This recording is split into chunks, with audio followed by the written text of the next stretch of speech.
I am Curran Bhatia speaking with Cletus Seldin, a.k.a. the Hebrew Hammer. Cletus, how are you doing, my man? All right, fight week's here, and it's nice and relaxed. It's nice and relaxed and calm down time. So I'm pretty pumped for that. Pretty pumped and excited for this whole week to turn into what's going to turn into be a big fight. And we're coming off such an epic fight, so it's a great time for boxing. And we're rolling it on to Saturday night, October 16th. Cletus Seldin, you are taking on William Silva. This is going to be at Barclays Center. It's going to be on Triller. How did this fight come together? Because my understanding was you were training for a fight later in October. We know that Lopez Kambosos fell apart in terms of being on Triller, and I'm guessing they came to you and offered you this opportunity. Is that what happened? Exactly. I was training for a September bout, but my opponent wasn't able to participate, so that got postponed for that. And then they put me on the Joe Smith card, so I was really excited. And then he got COVID, so we had the opponent ready, set, and handled for the Smith card. And then next thing you know, they're like, "Hey, I'm literally was just hanging out," and they're like, "Hey, we got to fight for you." The Teofimo Lopez card is out, and I was like, let's do it. And that was it. The fight was literally a couple of weeks from earlier, which is not the greatest thing, but honestly, I took an opportunity and I want to take full advantage of it. And you will have that opportunity on Saturday night. Now, your opponent, William Silva, he's 28-3. He's at 16 knockouts. How are you preparing for this opponent? Because he's a tall man. He's 6'1.5". You're listed at 5'7". So how will you overcome the height difference in this fight? If you look through my career, usually the taller guys are the ones that I usually knock out every single time because they're a little bit taller and I fight out of my crouch. So for this fight, we have Westbury Boxing. They have a nice variety of amateur boxers that are pretty tall. And they fight from 152, 160. They're right in that little range there. So I've been working with those guys, and it's been fantastic this entire time. And so you're on the record, your official prediction for Saturday night would be what? Oh, I'm knocking you out. I'm trying to get that bonus. And do you think it's going to come early, late? What are you thinking? Usually my pressure, 2.5 rounds, and then probably the fourth round. All right. Well, we heard it here first. In terms of Triller, we know the situation. It was well publicized with Teofimo and Kambosos and that experience. How has your experience been working with Triller? It's been lovely. Great. The interviews, the whole realm of it, star boxing, being part of it, and everything's been the best. It's been better than HBO, basically. And in the past, we've seen you in there against top opposition. You had a loss to Yves Ulysses. This was in December of 2017. You were knocked down a few times. He had a lot of really good movement in that fight. What did you learn from that loss? Not to fight 3 fights in 11 weeks. That's probably the biggest one. That was right after that. I got Tommy John surgery right after that fight. And that's one of the worst injuries in all of sports. Baseball players usually got it. I was the first boxer to ever get that. And I also started working with a lot of speed training instructors, as well as doing a lot of hot yoga. I do hot yoga 5 days a week now to keep my body nice and loose. And since that time, you've been 4-0, all of them coming by way of knockout, a lot of those very early knockouts. But your last fight was in February of 2020, right before the pandemic. So how difficult was it for you for the momentum there to just be halted? 4-0, 4 knockouts, and then obviously we know what happened with the global pandemic. It's kind of very draining on a lot of people. But for me, I fought the Zab Judah fight, and then I got shoulder surgery after that fight.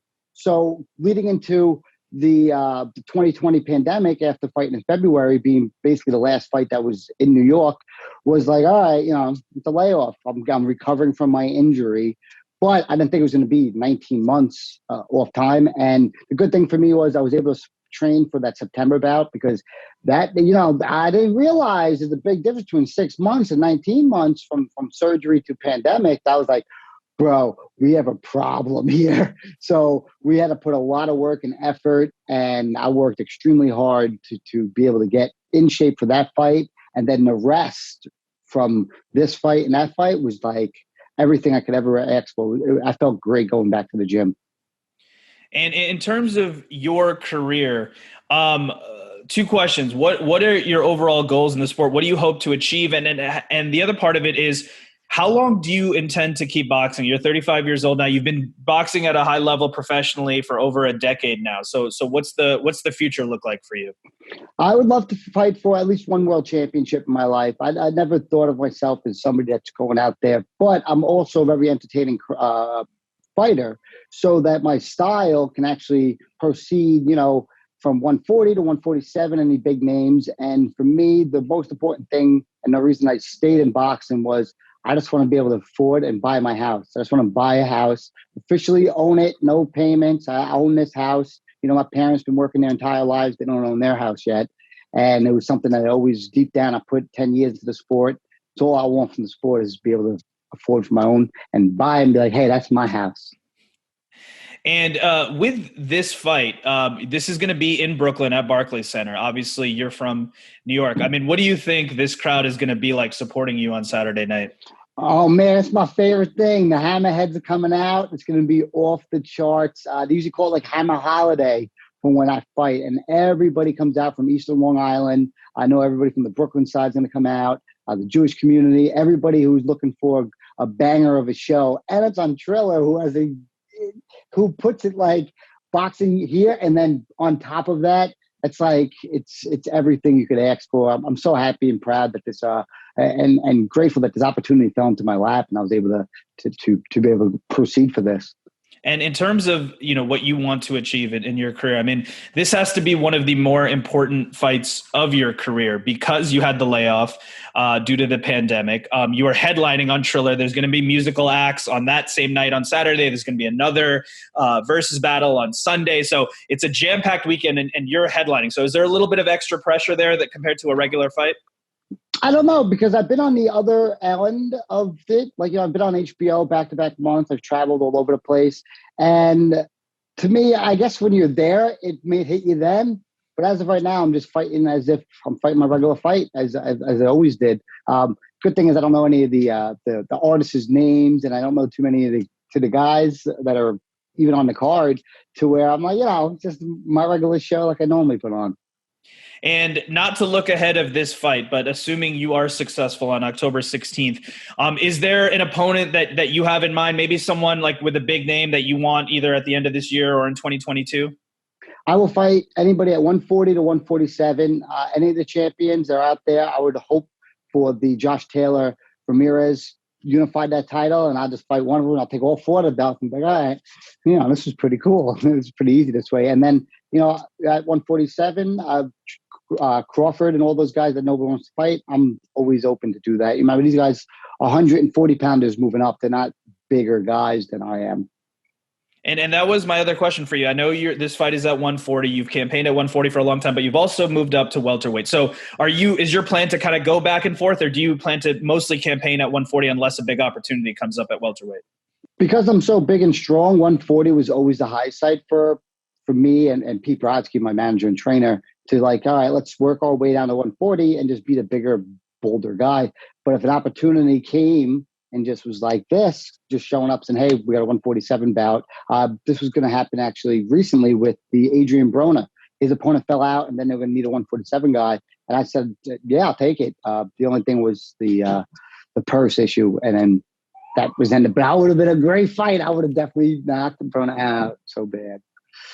We'll see if that fight ever comes together. So final question. It's going to be on Saturday, October 16th. It's on Triller, Fight TV. It's at the Barclays Center. What would be your final message to your fans and your supporters?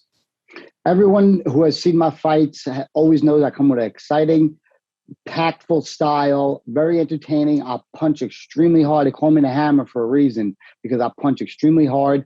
And I always said it even when I put on the small shows at the Paramount. If you bring just one person, the next time they'll bring two or three. And this time you just got to just body event, show up, and I guarantee you it's going to be a nice bloodbath and everything you ever wanted to see from some fine athletes. And you got a great show with the entertainment from the rap battle going on as well. It's a night full of entertainment. Saturday, October 16th. It's on Triller, Fight TV. It's at the Barclays Center. Cletus, Seldin, best of luck to you, and I hope to chat with you soon. All right. Thank you. Have a great day.